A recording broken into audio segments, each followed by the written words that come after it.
Y esto está grabando lo que vendría a ser el episodio 19. Muy bueno.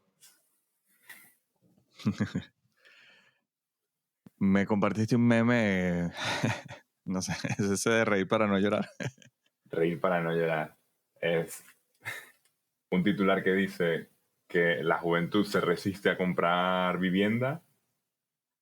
Y lo siguiente, claro, es una foto de un tipo en traje sujetando a otro tipo en traje gritándole: Pepe, llevas ya 3 casas, contrólate. Sí. Esto en España, ¿no? En España, sí. Bueno, me llegó Sí. por unos amigos en España, sí. Conclusión, los jóvenes en España no tienen piso porque no quieren, ¿no? Sí, nos resistimos. Es una rebelión. Y yo creo que esto se ve no solo en España.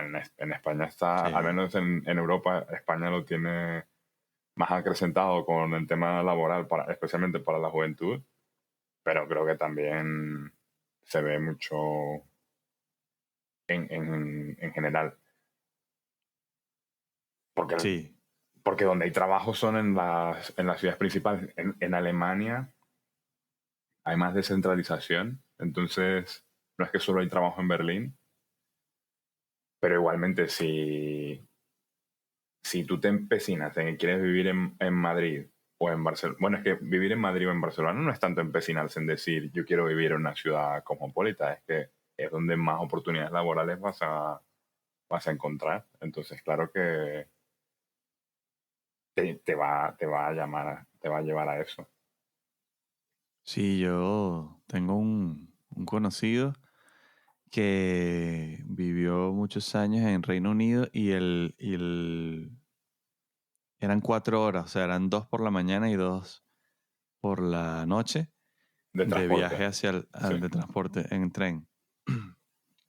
Que ya lo tenía todo arreglado porque entonces se iba muy temprano y se volvía muy tarde porque eran los más baratos y tal.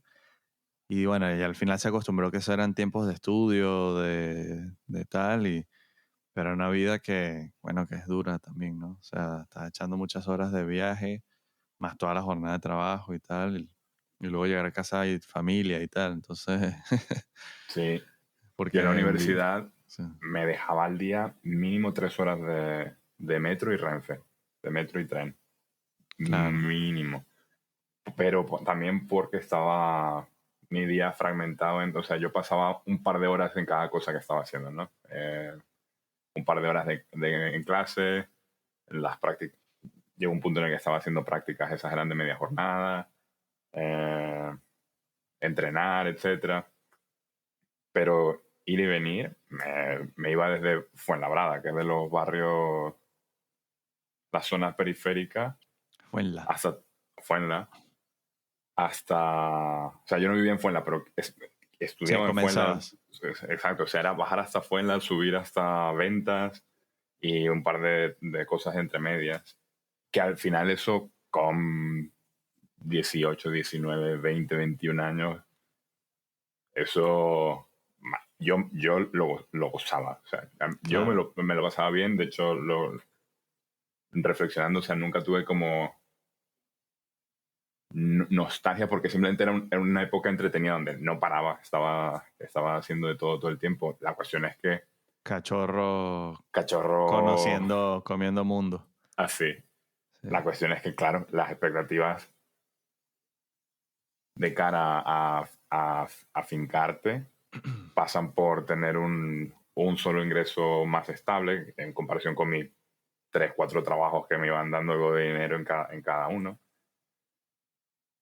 Y, y claro, ese ritmo de vida jodido asentar, comenzar familia, a acumular algún tipo de propiedad si no te da ni para tener un solo trabajo que te cubra los gastos.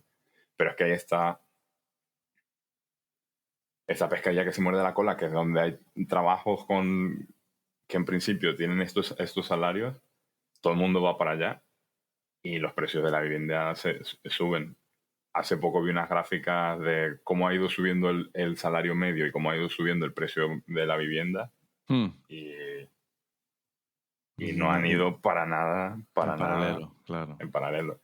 Luego, luego alguien más versado en economía te dirá, no, pero la vivienda está mucho más barata en provincias rurales. Sí, pero ¿qué es lo que lleva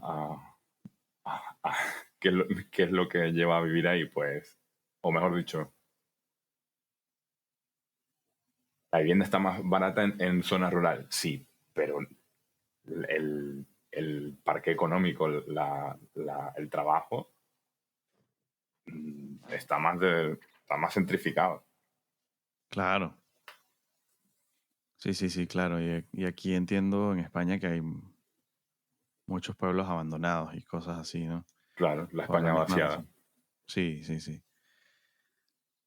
Y, y eso es cierto porque supongo que en el pasado no se hicieron políticas a futuro, ¿no? Que tomasen en cuenta un poco, tiraran un poco, proyectaran eso, porque inevitablemente cuando mejoras la calidad de vida de los seres humanos, entonces viven más, se pueden reproducir, somos más educados, todo proporcionalmente mejora, más competencia. Entonces, por ejemplo, yo recuerdo que mis padres, como que mi padre tiene título universitario, pero técnico medio, que es como una licenciatura y tal, y mi madre ni Sí, un siquiera. TCU, ¿no? Técnico TCU se superior, sí, llama en Venezuela, sí, sí, técnico sí, superior universitario, que es como un grado medio universitario, porque es lo que había sí. en ese momento en publicidad y mercadeo, era eso. Que claro, también estaba comenzando la educación formal en eso hace 50 años, qué sé yo, casi. Y luego mi madre ni siquiera. Y sin embargo ellos, bueno, siempre fueron de ir remando y consiguiendo las cosas, pero eso, pudieron poco a poco y Sí, con cierta ayuda al principio, luego un pisito y luego mejorarlo un poquito y luego un carro, un coche, luego dos esa y una clase familia media, sí, de 4 hijos, ¿no? Ahí un poco se le sí. fue la pinza, pero, pero bueno. Y, y lo veo ahora y digo, no podría. O sea, el clase media con esas credenciales, no. De hecho, ya todas las credenciales están súper... Hay como inflación de educativa, entonces ya casi que un máster Claro, no vale nada. Eh, claro. Pero eso, mi experiencia en la universidad ha sido, o mejor dicho, después de la universidad fue darme cuenta de que, claro, la generación de nuestros padres, mi abuelo llegó a jefe en una oficina con un título de bachiller. exacto, eso. Entonces, eso le abrió puertas a mi madre, que tampoco, que tampoco hizo carrera, pero quiero decir que ya le abrió puertas, ¿no? Entonces, esta generación que vio que sus padres habían llegado más o menos lejos sin título formal y ven necesaria más y ven cada vez más necesaria la formación porque las cosas se van especializando, como decía, preocupados por mantener, porque sus hijos se puedan mantener en la clase media, dicen, no, tú tienes que, esa es la conversación estereotípica de adolescente, tú vas a estudiar y tú tienes que estudiar, Sí. eh, lo que yo le voy a dejar a mis hijos va a ser educación, que surge de una buena Voy a darles intención, lo que yo no tuve, sí. surge de una buena intención, pero lo que hizo fue devaluar la moneda académica. Y Nada, la de hecho, entropía. sí, y, y yo soy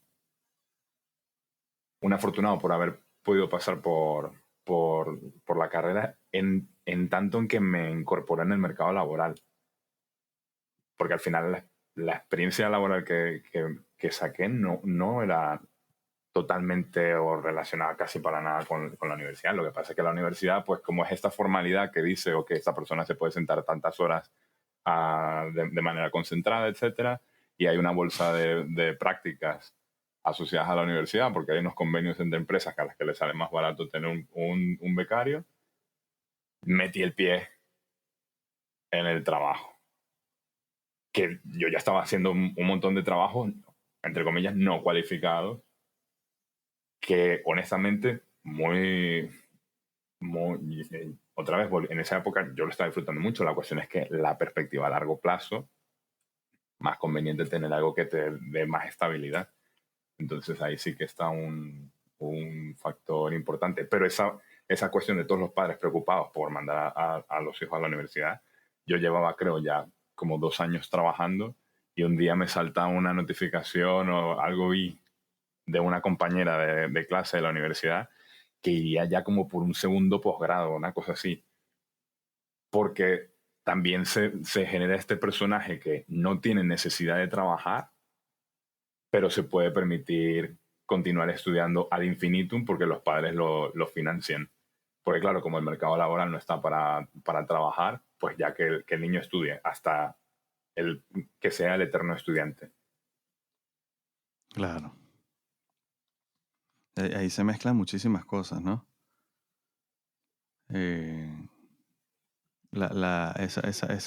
yo a lo mejor estoy errado y que un experto en física y eso me corrija, pero yo lo llamo entropía, ¿no? Que es como que hay un orden en balance y si tú fuerzas una cosa por un lado, sale por otra. Entonces eso, ¿no? Como que se transformó el requerimiento, pero ese progreso de generacional que lleva a que mis hijos estudien, lo que hizo fue generar una devaluación. O sea, todo tiene una consecuencia, ¿no? Todo tiene Sí, una sombra, todo tiene una sombra, todo tiene una sí, sí. consecuencia. La Entonces, entropía, hasta donde entiendo, es yo debería saber, la estoy en ingeniería. propensión a, la propensión al desorden y a disiparse las cosas, ¿no? Entonces entiendo la conexión ahí. Mira, es un concepto de termodinámica. Es una magnitud física para un sistema termodinámico en equilibrio. Mide el número de microestados compatibles con el macroestado de equilibrio. También se puede decir que mide el grado de organización del sistema, o que es la razón de un incremento entre energía interna frente a un incremento de temperatura del sistema termodinámico. Sí, o sea, sí, seguramente tiene el rigor de la definición, pero yo siempre lo asocié con esto de que hay una totalidad que tiene un equilibrio y que tú pretendas efectuar un cambio o una acción va a generar una respuesta de alguna Sí, o manera, no sea, sé. si tú lo, Tratas de tocar el espejo y le das así y sientes que te toca a ti. Algo así, o si tú sale el dices, dedo así. si me meto en estas condiciones ideales, ya todo sería perfecto. Y estás cambiando todas las condiciones ideales por el hecho de tú haberte metido. Exactamente. Eso, sí. Y entonces yo creo que ahí ¡tuf! Se abre el hueco esotérico y empiezas empiezas a buscar cosas como las que hemos buscado, como que, mira, Watts, que le gusta la unidad de las cosas, y entonces mama de por allá de Oriente, y Terence McKenna, que tenía como entre la lista de sus ideas principales, ese reconectar con la naturaleza. En su caso, el uso de psicodélicos, porque ya, claro, hombre moderno, posmoderno, está tan ido en la corteza prefrontal del Sí, cerebro que no tiene otra manera que no sea rompiendo esos canales sí, de poder conectarse con sus otros cerebros, ¿no? El sí. reptiliano y esas cosas. Claro, entonces, bueno, por ahí se puede ir, pero yo también, yo pienso que es verdad lo que tú dices y lo veo o sea, siento que siempre han dicho lo importante son los contactos en en la parte profesional. Y creo que sí, bueno, porque claro, porque hay un orden, ¿no? Hay una jerarquía siempre. Y eso también, ahora que veníamos hablando de realezas y de por qué existen esas estructuras y cómo Es tienen un que nombre en un lugar y otro en otras, creo sí, que es lo de otra los... parte los contactos es otra parte del currículum, porque ya tener a alguien que fue compañero tuyo, hombro con hombro, otro hijo de vecino, que hable bien de ti, ya es algo al lado de que no tenga nadie diciendo nada bueno de haber trabajado contigo. Entonces, de ahí para arriba, imagínate ser el sobrino de, el hijo de... Total. Claro. De hecho, yo creo que todos mis trabajos así más que tuve más corporativos fueron por referencia. Y luego cumplir y superar las expectativas Sí, de esa referencia. Pero es parte a del mí esa currículum, sí. LinkedIn, a mí no... Nunca de engaños que envié, eché currículos por ahí, nunca me respondieron ni uno. Nunca conseguí una entrevista por una acción mía de Ujú, buscar. Siempre fue que es que me parece una plataforma que es para los reclutadores de recursos humanos, que ellos hacen búsquedas, ujú. programan búsquedas y consiguen perfiles. Y entonces nunca conseguí un trabajo por ahí. Y las instancias en las que llegué más lejos fue siempre porque partió de que me consiguió a mí el reclutador. Ujú, sí. Las cientos, si no decir miles, que eché yo, a veces simplemente sí, Tam- onda también es Tinder, verdad que, ni también es una, ¿eh? verdad que pero es que también es verdad la situación en España de yo si abro ofertas laborales, eh, si veo una oferta laboral en Alemania y lleva ya un par de días, es normal que tenga a lo mejor, dependiendo, ¿no? Pero es normal Cientos que tenga decenas de de gente enviando, competencia. decenas de gente que ha enviado currículum. Una cuestión así similar cuando todavía en LinkedIn, si veo una oferta así en Madrid, porque siempre lo tengo presente, o sea, en nada eso se convierte en 500 personas han aplicado, han mandado ya el currículum. Sí, Por esta es otra cuestión, el tema de el imbalance de demanda de empleo y oferta de empleo. El, es mi impresión que la mentalidad laboral en España, las condiciones laborales, no tienen tanto que ver con legislación, porque hay legislación, sino con el hecho de que no hay tanta oferta de empleo. Entonces, todo se convierte en una pescadilla, todo se convierte en quién está dispuesto a hacer esto en las condiciones más mínimas. En, por lo que he visto en Alemania también tienen buena legislación, pero también hay más oferta laboral. Entonces, no, primero, no hay tanta gente descolgada de un trabajo que esté buscando otro trabajo, no hay tanta gente descontenta con su trabajo actual buscando otro trabajo, que eso es lo que rápidamente en una oferta laboral en Madrid o en Barcelona se convierte en 500 personas mandando currículum en nada, 2 días. sí. Y eso te habla muchísimo de la rotación y de lo poco comprometida que está la gente, como tú dices, con su trabajo. Y, algo que me di cuenta en España es que la única manera de ganar más dinero es cambiando de trabajo.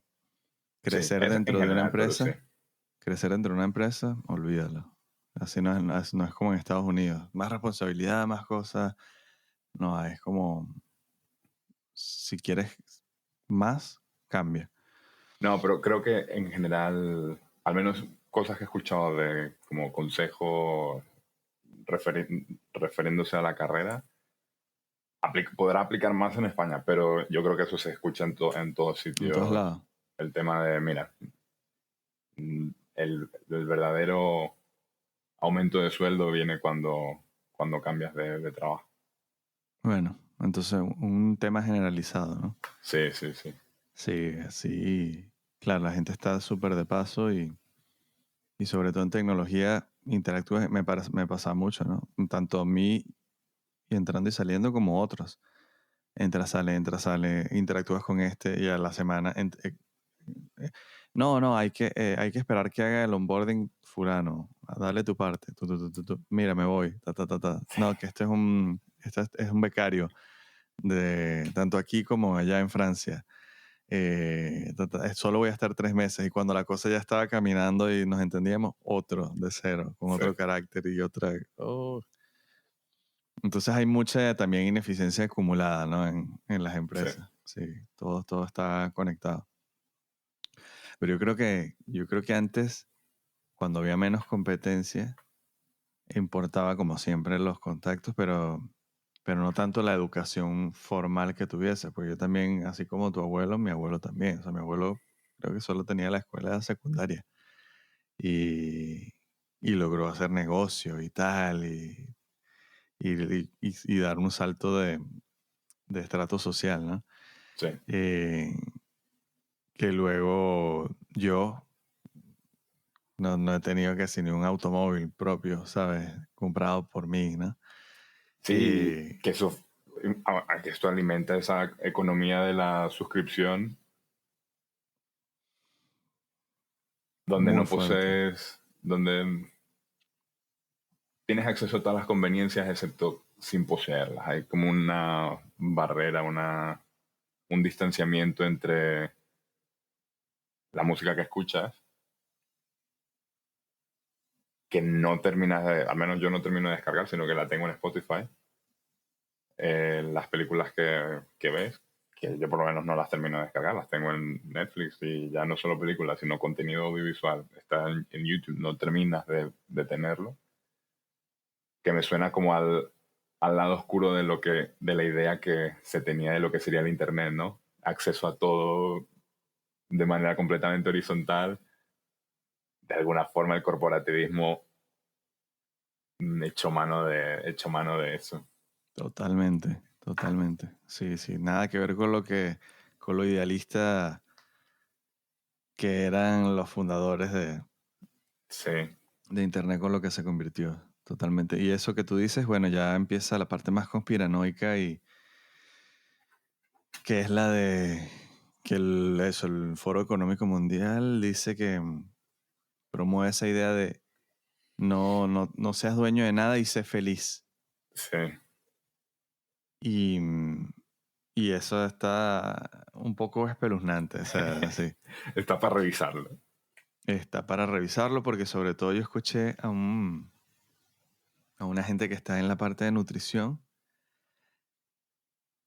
y estaban destripando y analizando un poco por qué el interés de Bill Gates de que la gente no coma carne, sino que coma esta carne artificial y tal.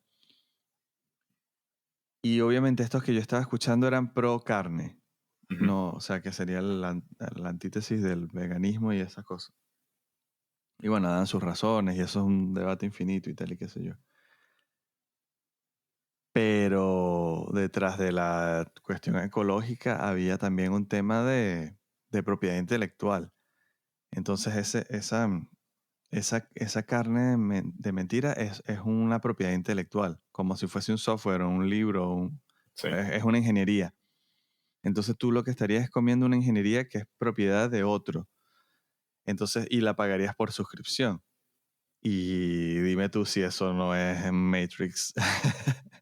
O sea, lo- es que claro, uno lo caricaturiza en Matrix, en Wall-E, en todas esas películas como que te ponen la manguera en la boca y como hacemos nosotros con los animales.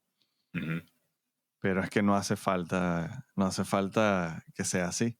Sí, no tiene que ser violento. No tiene que ser violento, pero, No, pero, sí, pero es lo mismo, ¿no? algo que he escuchado varias veces y he escuchado a gente diciendo que no. Por ejemplo, Juan Ramón Rayo, lo he escuchado decir que no, que eso es una mala interpretación, una exageración. Pero desde mi ignorancia, sí me suena el hecho de cómo, o sea, Juan Ramón Rayo dice que eso que va a decir que es una exageración, pero Yanis Varoufakis, el que fue ministro de Economía en Grecia, sí habla de que estamos saliendo de ese capitalismo de libre mercado donde tú te puedes plantar en una plaza hacer zapatos y que quiera intercambiar contigo lo que tú quieras recibir de él por esos zapatos, bienvenido sea, a una especie de tecnofeudalismo donde ya la capacidad de acción, el capital se va concentrando en estos grandes grupos inversores, grandes compañías que tienen una evaluación que mayor que varios países pequeños tienen PIB. Entonces, aunque no sea acertado, al menos esa idea de que quizás estamos más fuera del capitalismo de lo que nos creemos y que estamos sin darnos cuenta entrando a algo nuevo, creo que es digna de plantearse, aunque sea solo para hablar de qué vendría o qué debería venir después del capitalismo. Total. Y que siempre te genera esta sensación de que de que siempre es fértil para que alguien con una buena idea genere un cambio y tal, pero también a veces parece que no fuese así, que también es como finito y que es un sistema que va, que se somete a un extremo, porque por ejemplo, Elon Musk, el dueño de Tesla y SpaceX y otras empresas, yo no sé si es el más rico del mundo, pero sí es como de los ricos tecnológicos del mundo. Es como el que está más metido en él mismo en el diseño de también las cosas que hacen sus empresas. Pero es un tipo increíblemente fuera de serie a nivel de coeficiente intelectual en esa dirección, ¿no? Tecnocrática, Sí, tecnológica. Entonces, solo hay uno en el mundo, ¿entiendes? Solo hay, o a lo mejor sí, que es hay un 10 puñado. más. Sí. Hay 10 más, pero no hay tanta gente que... Entonces, requieres de alguien así de inteligente, en ese tipo de inteligencia para llegar a hacer algo así. Y entonces, imagínate, para superar eso, va a ser mucho más improbable. Entonces, genera esa sensación de que ya tiene un cogollo ahí, ¿no? Unos Sí, está todo líderes concentrado, sí. y ya está. Entonces, sí, claro, inevitablemente uno planteárselo, ¿no? Preguntárselo, cómo no verlo así, ¿no? Y el hombre este que hemos hablado del Harari, el historiador este israelí que también habla del pasado, presente, futuro, Homo sapiens, todo eso. Sí, el que escribió el libro Homo Sapiens, ¿no? Sí. Eso, Yuval Noah Harari. Yuval Noah Harari. Él también, yo creo que él tomó varias ideas también de otro americano que se llama Jared Diamond, que escribió también un famoso libro que es se llama Guns, Germs and Steel, algo así como pistolas, gérmenes y steel es acero, ¿no? Sí, Sí. acero. Que son como lo que ha determinado la evolución del hombre, ¿no? El efecto de esas cosas, ¿no? De la Ujú. guerra, de las gérmenes, o sea, las gérmenes, bacterias, virus, peste y el acero. Y habla, o sea, este Harari también, y relacionado con este hombre, hablan de, por ejemplo, uno tiene la visión de el Homo sapiens, nosotros somos tan abrasivos que hemos desaparecido animales y plantas, por nuestra acción hemos extinguido Ujú. eh, taxonomías completas de, o sea, bichos que ni siquiera sabemos, podríamos saber ahora cómo eran. Ujú. Y este tiene con esa visión simbiótica, míralo desde el otro lado, que me impresiona tanto, dice, bueno, pero es que también puedes pensar que es como lo del trigo, ¿no? Que el Ujú. trigo domesticó al hombre. Él dice, también puedes pensar que los animales que sobrevivieron son los que lograron adaptarse mejor al hombre. Entonces, por ejemplo, ganado vacuno, o sea, los animales domésticos, perros, gatos, y los animales que comemos nosotros, Sí. cerdo, gallina, vaca, tal y cual, fueron los más inteligentes. Entonces, él dice, y que Más sufren aptos. mucho como individuos. O sea, lo que hicieron fue pagar el precio de sufrir mucho como individuos, pero lograr la ventaja colectiva. Sí, Y eso los preservar hizo. la... Sí. Y visto como mega darwinísticamente, es Sí, súper frío. A mí la verdad sí, me da un poco de repelús la cosa, pero es fuerte, ¿no? Y entonces me pregunto si eso, como nosotros también nos volvimos como un ganado, y esa es nuestra manera de conducirnos. O sea, nosotros pensamos que era una cosa como de individual, y yo aquí y allá, y no, es algo más parecido como a un enjambre.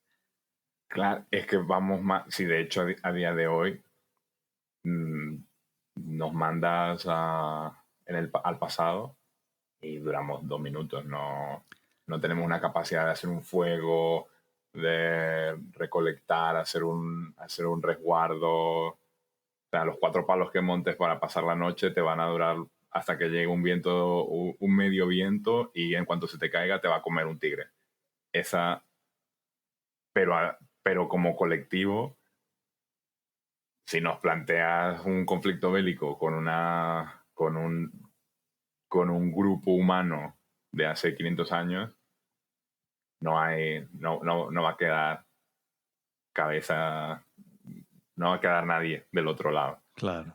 Entonces, y a medida que la información se digitaliza y se distribuye más, ya lo dice Elon Musk, que ahora mismo el problema de información en realidad es la interfaz. Lo que faltaría sería enchufarnos directamente a la máquina para quitarnos la inconveniencia de tener que procesar a través de una pantalla con unos ojos que conectan al cerebro. Va yendo a efectivamente una especie de mente colectiva, y lo notas en la disipación de memes. A mí me llegan memes por distintos... El mismo meme me llega por distintos canales. Un grupo de amigos, la novia, otro amigo. Me puede llegar el mismo vídeo gracioso por 3 personas diferentes. Entonces, si ha habido una mente colectiva, eso es lo de la mente colectiva de la que habla Jung, que es un poco como más abstracta, más metafísica, se va cristalizando en algo en nodos de silicón y personas. Sí.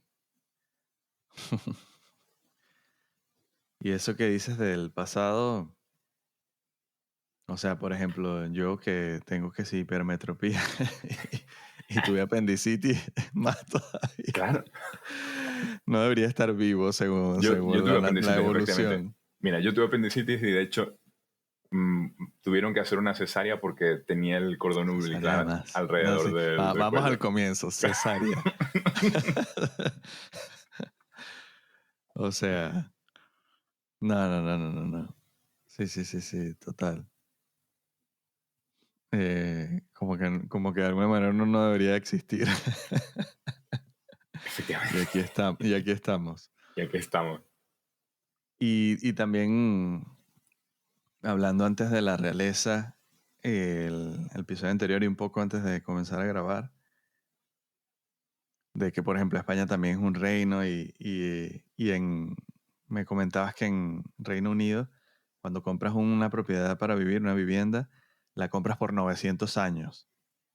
Sí, porque entiendo que lo que compras es como la propiedad. En principio compras la propiedad, pero la tierra sobre la que está Es, esa de la, propiedad es de la- le del corresponde rey. a un rey, al rey, un duque, Sí, alguien. un archiduque, un conde.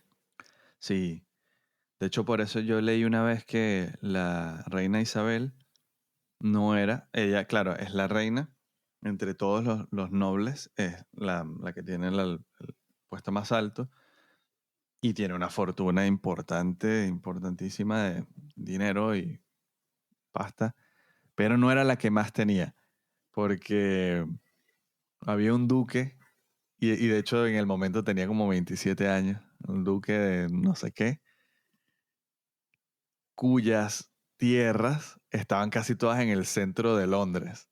Entonces era a lo Entonces, mejor menos pero mucho más valioso. Sí, mucho más valiosos por los bienes raíces, por la parte inmobiliaria. Entonces le ganaba en millardos a la reina. Sí. Pero sí, entonces en España también, entonces, que es un poco...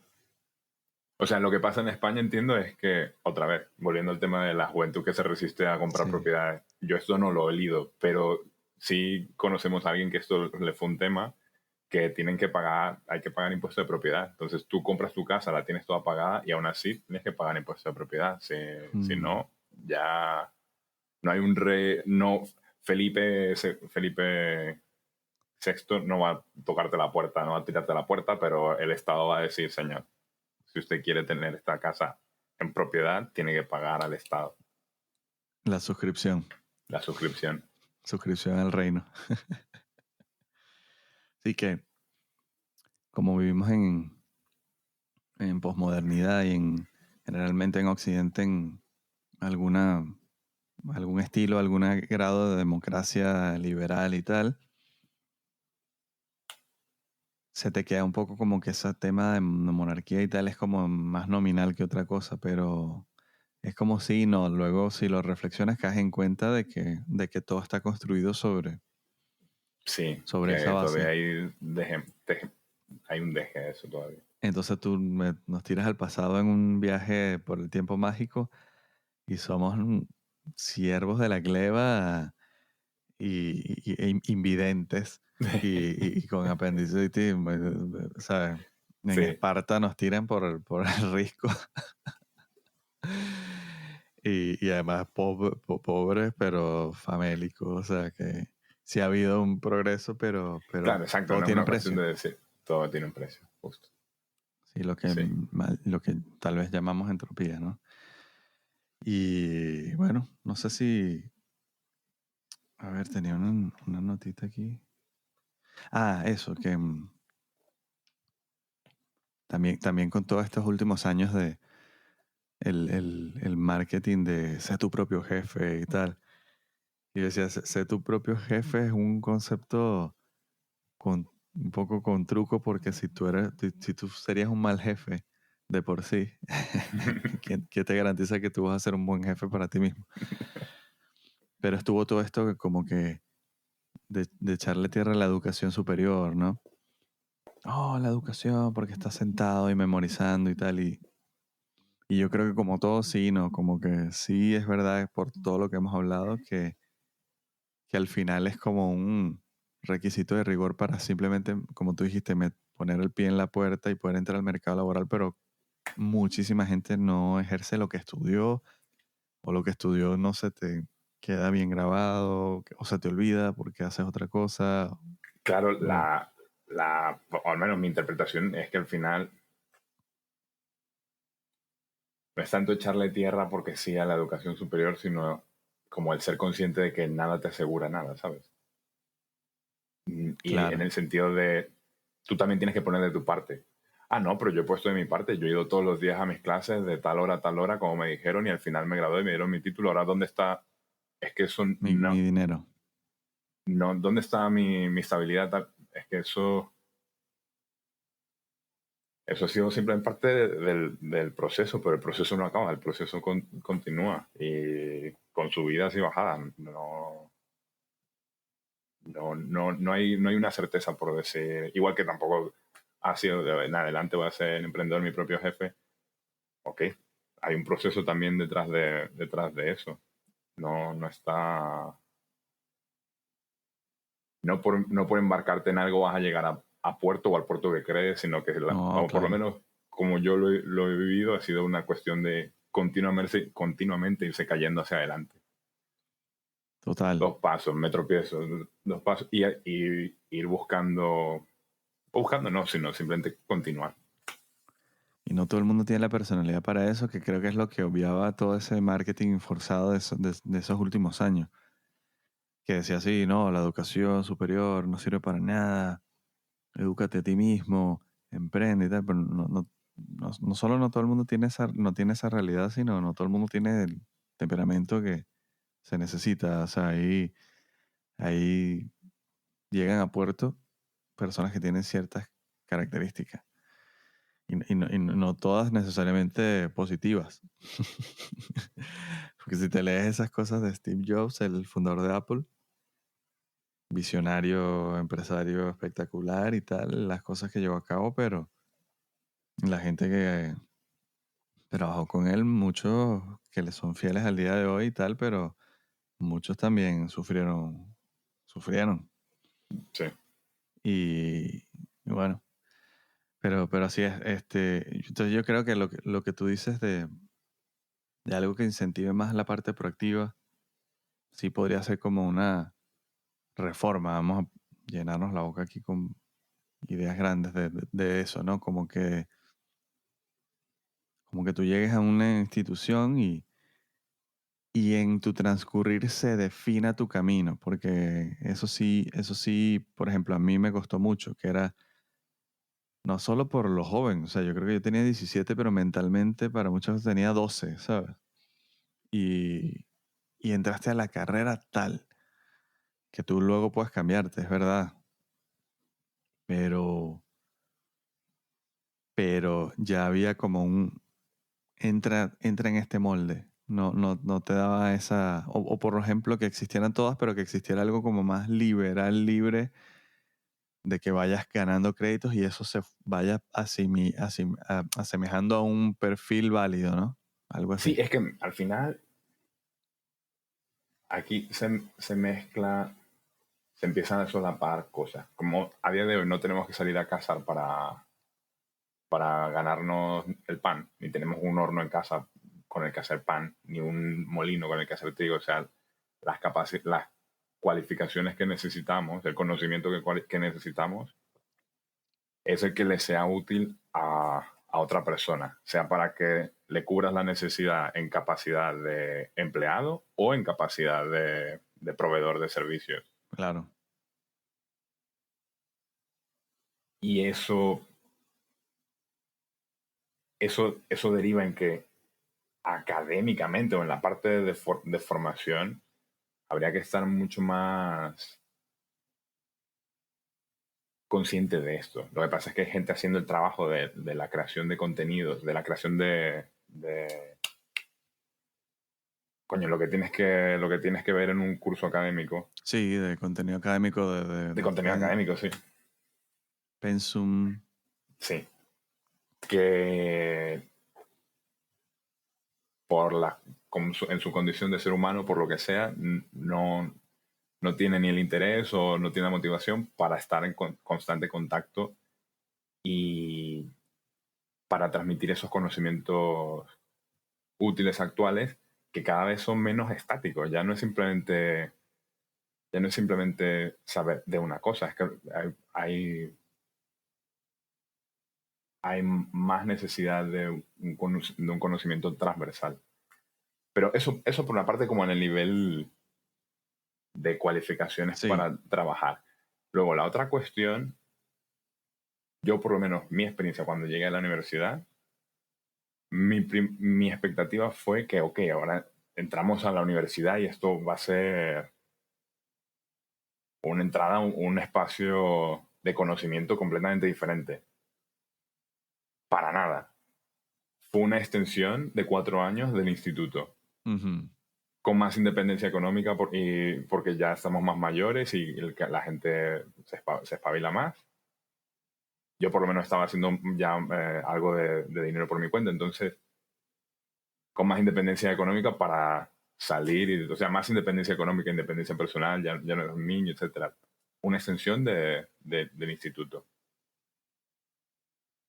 Y fui afortunado porque me sirvió de el paso a una carrera profesional, pero a día de hoy, en reflexión, yo creo que se podría sacar mucho de lo que en principio se está poniendo ahí, que son completamente la entrada al mundo laboral y dejar las universidades como verdaderas instituciones de investigación.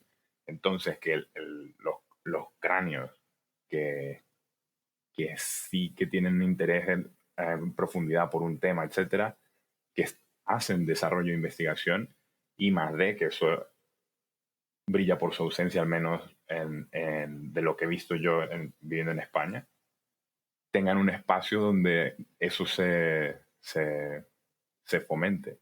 Pero claro, después, con todos los padres preocupados que quieren asegurar el puesto de sus hijos en la educación superior, ¿qué político va y dice, se acabó el entrar con un 5 pelado a la universidad? Ahora solamente pueden entrar los... Ahora la universidad no es que solo puedan entrar, sino que la universidad va a ser un centro de desarrollo y de investigación. O sea, solo los locos por un tema. Sí, sí, que además vienen solo de la educación privada, porque tal, entonces es una cosa elitista, entonces solo los ricos van a generar propiedad intelectual o más y tal, y qué sé yo, va a verse como una cosa, claro, va a favorecer discursos más populistas y esas cosas. Sí, no, y sin entrar en discursos populistas, es que el político que medio tosa algo similar a eso se está pegando un tiro en el pie porque está, está poniendo en riesgo la educación superior a los hijos de votantes. Educación superior que va a ser una carrera y 2 máster para entrar a unas primeras prácticas. Claro, claro, claro, claro, claro. Y también influye ahí la cultura como si es como rentista extractiva, ¿no? Porque recuerdo que en Venezuela era como tácitamente, es como que tú no tienes que ser obrero, tú tienes que ser jefe. Entonces tú tienes que ser médico, abogado, ingeniero y tal. Sí, porque donde hay escasez, la gente tiene aversión a la escasez por naturaleza. Y mientras mayor sea la brecha social, más vas a querer trepar fuera del cubo donde estamos todos los hijos de vecinos, por mera supervivencia, porque las condiciones en el fondo son más jodidas que las condiciones de arriba. Y en la escasez, y con la escasez que favorece estas brechas sociales, le da más importancia, sí, fomenta la importancia de esto.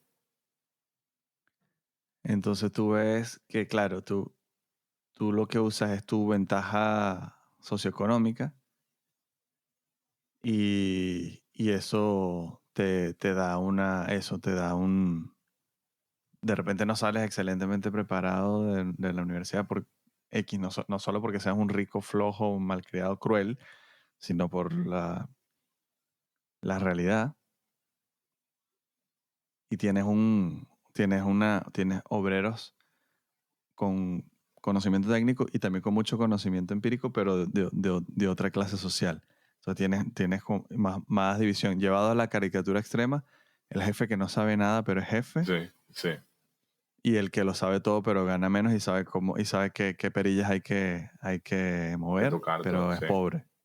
sí. Eh, Llevado a un extremo, ¿no? Evidentemente. Y luego tienes sociedades mucho más obreras y que tienen mucha más tradición. Pienso en Alemania, clásico ejemplo, que ya desde el instituto te van filtrando.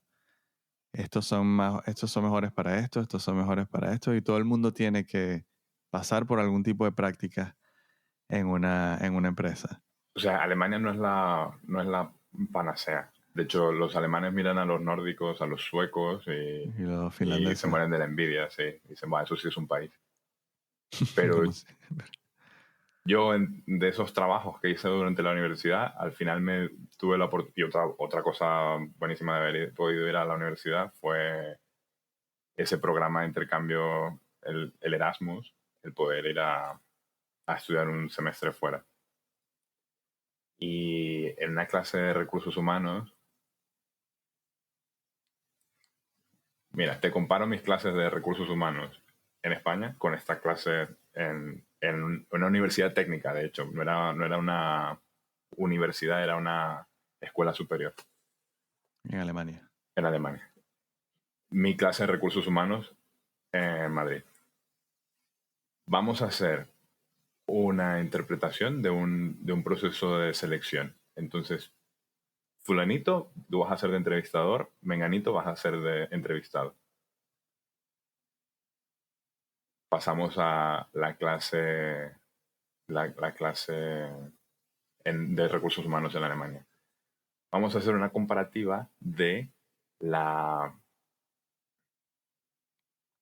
el nivel de desempleo juvenil en distintos países europeos. Y vamos a ver eso fue un trabajo de grupo donde nos metimos a ver, donde hicimos investigación, ¿sabes? Y de hecho saqué que una de las cosas, o sea, ni pie ni cabeza. La comparación es odiosa, pero... Y no creo que haga falta mucho para buscar replicar algo así. Seguramente hay otras universidades donde no es el caso, pero al menos hay una falta de interés por parte de mi profesora o la decana o alguien que podría haber puesto un poquito más de amor por el asunto y convertir aquella clase en algo más de lo que fue. Al menos ya de esto hace casi 10 años.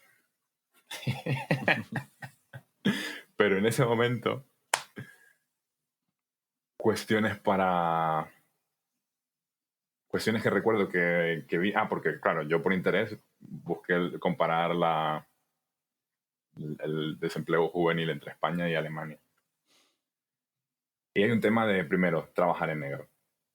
Hay mucho trabajo en negro en España. Entonces, eso, si la tasa de desempleo fuera la que fuera, el país no puede tirar para adelante. Lo que pasa es que hay un montón de dinero en negro.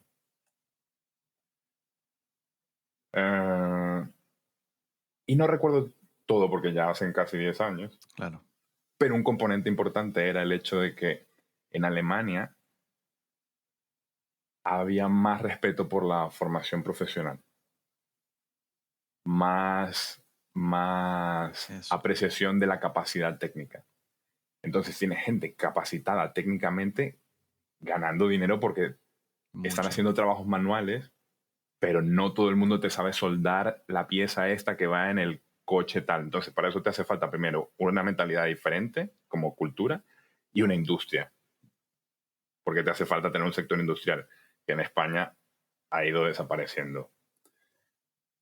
Y nos sorprendemos cada verano con que cada vez que se acaba el verano, sorpresón cuando las tasas de desempleo suben todos los años en las noticias. Vamos, un país turístico de servicio, todo camareros, todo tal, se acaba el verano, sí. Adiós. Que vienen ellos, los nórdicos y alemanes, a pasar vacaciones aquí. Efectivamente. Entonces, la contraparte de esto en España pasaba porque otra vez padres preocupados, queriendo que sus hijos estén en la clase media, mandándolos todos a la universidad se devalúa. Y no hay una unificación de conocimientos, de requisitos para las formaciones profesionales. Entonces, a lo mejor puedes hacer una capacitación muy buena en un lado y el mismo título en principio no va a ser el mismo en otro sitio. Entonces, está como menos estructurado, menos equilibrado. Al menos este fue de las cosas que se me quedaron de hace 10 años. A lo mejor está ahora totalmente desfasado. Pero eso...